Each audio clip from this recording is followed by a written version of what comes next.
All right. Go ahead, guys. All right, Debate me. You know what? I don't care if you get mad now. I have the Mets and the Giants. I know they got rid of you, Darvish, but Jake. I have the Mets and the Giants. You are nuts. Look, they said the same thing yesterday, and I'm going to tell you why. This is a stretch, but this is in case everything goes right. So I have... That's a big if. Hold on. Hear me out. You didn't hear me.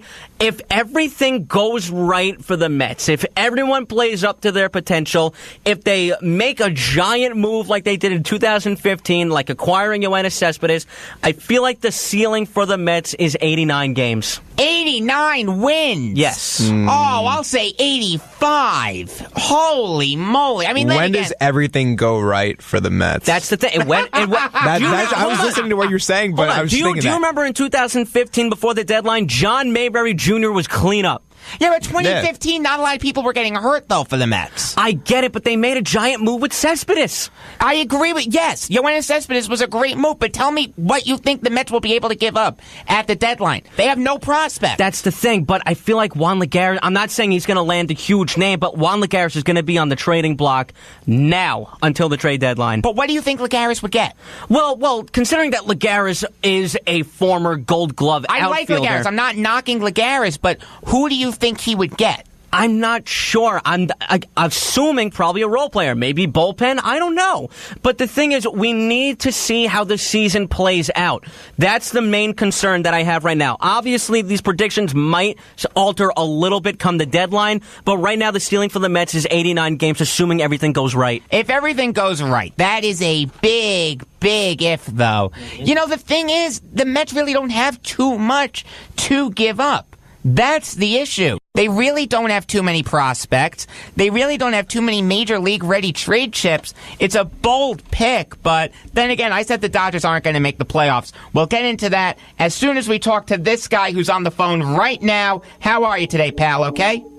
I'm doing good, guys. How are you? Doing good, Jim from Montauk. What's going on? Jacob, I have to take exception to your National League West pick. Yep, I had a feeling you would. Yeah, it's got to be the Dodgers. I think the Rockies have improved a lot, and they're one of my wild card teams. But I have to go with the Dodgers. Here's the thing about the Dodgers. The Dodgers got to the World Series last year partly because of Logan Forsythe and Chris Taylor. I don't trust those guys as far as I can throw them. They are both incredible when it comes to regression candidates. They are easily up there in my eyes. I don't like Jock Peterson. Yasiel Puig is a head case. Justin Turner may even regress. Catcher's a big black hole for them. They've got an excellent pitching staff. I'm not knocking them there. Good bullpen, but that lineup scares me. Okay, I'll agree to disagree with you. I'm picking the Dodgers. I mean, there are a lot of people that are picking the Dodgers. You should have seen the looks that Eric and Joe threw at me when I said the Dodgers aren't making the playoffs. Yeah, and Eric, yes. As a Met fan, I don't know. I can't go with 89 or 85. I'm looking at 500 seasons. But let me ask you something. Assuming everything goes right, and I'm mainly looking at the pitching staff, because I do believe that Steven Matz can be saved. Obviously, Syndergaard is the undisputed ace of that staff. Then Not DeGrom? No, DeGrom's a good number 2. You are nuts! Syndergaard's better than DeGrom. Syndergaard's not better than DeGrom. Syndergaard only pitched in 7 games last year. Syndergaard got hurt, but considering so what's you can't trust him. Obviously, but I Eric, do think, yes. You're assuming an awful lot of everybody staying healthy. Yes, I am. It's a huge... It's not the Mets. The Mets do not stay healthy. As much as I love the team, I just can't see a wild card. There's no way in hell going to be Washington, and wild card's going to be tough, really tough. No, it's a tough road to climb. I completely agree with you. It's a bold move. I totally understand that. I'm more optimistic than a lot of Mets fans are, and I accept that. And if I'm wrong, which there's a huge chance I could be, I'll own up to it. But I truly think that the Mets are going to be so much better than we think. I mean, take a look at catcher and first base right off the bat. Okay. All right, even if you put Bruce at first, the lineup does not scare me at all. I agree with you, because every time Adrian Gonzalez swings, he looks like he's taking another year off his life. Exactly. To be honest, he looks so bad at the plate. I can totally see him being cut, and Todd Frazier is not the answer at third base. Well, considering for short term, I'm not mad at the move because I would rather Todd Frazier than Jose Reyes. Todd Frazier. See, I would rather have Moustakas, but then again, that's Frazier's really just boom or bust, though. That's the thing. He's either going to strike out or hit a home run, and I don't think that's the kind of guy the Mets need. The Mets need a lot of things to go right. They need a lot of role players. For you to be right, Eric. And you know what? Again, I'm not one to talk because I'm making a bold pick with the Dodgers. I gotta say, I will say this, and Jim, I think you'll agree with me. Eric, I admire your courage. Thank you. And you know what? You know who I really, really like for the Mets? Honestly, Brandon Nimmo. Yeah, Nimmo's solid. He's got a lot of potential. I hope to see him in center field a lot until Conforto gets back. All right, now you seem like the perfect guy to ask. If you want to trade Juan Lagares, are you trading him? Definitely. It's not crazy to trade Lagares. The only thing is... Not if you got Nimmo. Definitely. You don't need both of them. Yeah, that was why I didn't think bringing Jay Bruce back made a ton of sense. I like Jay Bruce. I just didn't understand the need for him. All right, Jim, thanks for the call. All right, guys, have a good one. All right, thank you. All right. Do you guys want to get into the Dodgers a little bit more? Look, I think... we should do the World Series predictions. We haven't gotten to that yet. But Eric, my mom is listening to the show, and she just texted me, and she said Eric's crazy with the Mets. Is your mom a Mets fan? No, she's a Yankees fan, but she thinks you're crazy, just like for saying how good the Mets might do, and probably won't. It's total... Look, Mrs. Ardita, it's a very bold prediction, but when I'm right, it's going to be so sweet. But if I'm wrong, I'll own up to it. It's just that easy. But this is totally before the season starts, and it's fun to be optimistic. And it's fun to speculate. I mean, I gotta say, I admire the courage. That's all I'm gonna say. All right, World Series picks. Who do you guys have? Eric, we'll start with you. If you say the Mets, I will throw you out of this room. Don't worry, I'll throw myself out of the room if I say the Mets. Okay, but Yankees, Cubs. Oh, damn it! You're the same as me. I have. Jeez. I don't like it when we're the same. All right, what about championship series? Who do you have playing the Cubs? Ooh, wow, that's tough. I really like the Rockies this year. I gotta be honest with you. Bullpen, the way the baseball is going, is so important. And you take a look at who they have. Wade Davis, Jake McGee, Brian Shaw. Their rotation is underrated with John Gray, Tyler Anderson, Chad Bettis, Kyle Freeland, Antonio Senzatella. He had a bad second half, but he had a really good first half. I think he could turn it around. I like the Rockies to face the Cubs in the NLCS this year. See, now, in the NLCS, I was at one point going to pick Washington because I feel like this is a make-or-break year for them in potentially losing Bryce Harper. So you have to go all in. But unfortunately for the Nationals, they have a hard time getting out of the first and second round if they even get that far.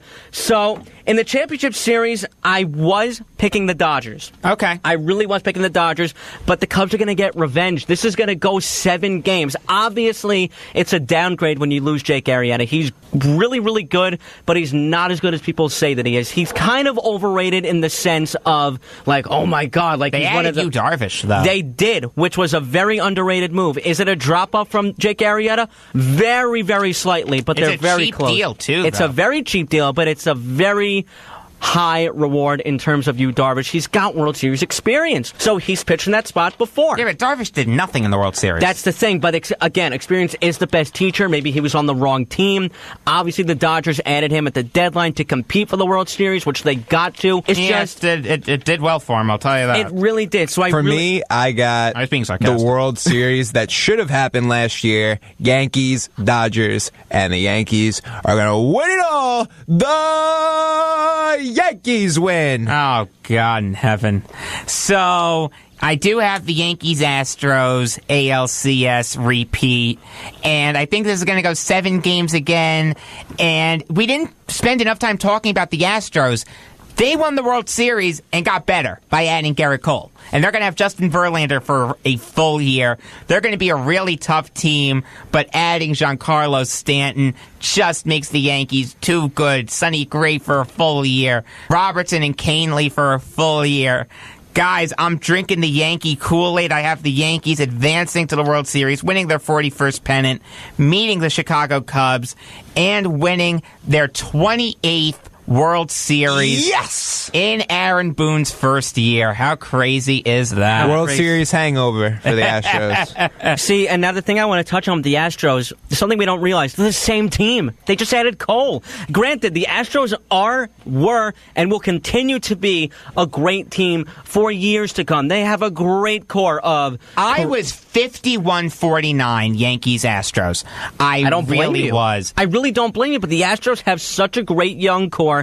Altuve, Correa, Springer, Bregman, who I really like a lot. Yuli Gurriel is kind of like on the fence for me. I think he's an idiot sometimes. And even their pitching, man. The pitching is ridiculous. Look at Lance McCullum and Charlie Morton, too. Oh, my God. Don't forget Dallas Keuchel. Yeah, no, I'm just saying the two guys on the back end of the rotation who some people probably have never heard of, and they came and dominated the Yankees. Oh, Morton and McCullers look like Mike Scott and Nolan Ryan against the Yankees. Gee whiz. But I want to touch on something else really quick. The Yankees-Astros playoff rivalry, even just rivalry in general, is a budding one, and it's going to be good. I agree with you. So we got about a minute left. It's time for the bottom of the ninth.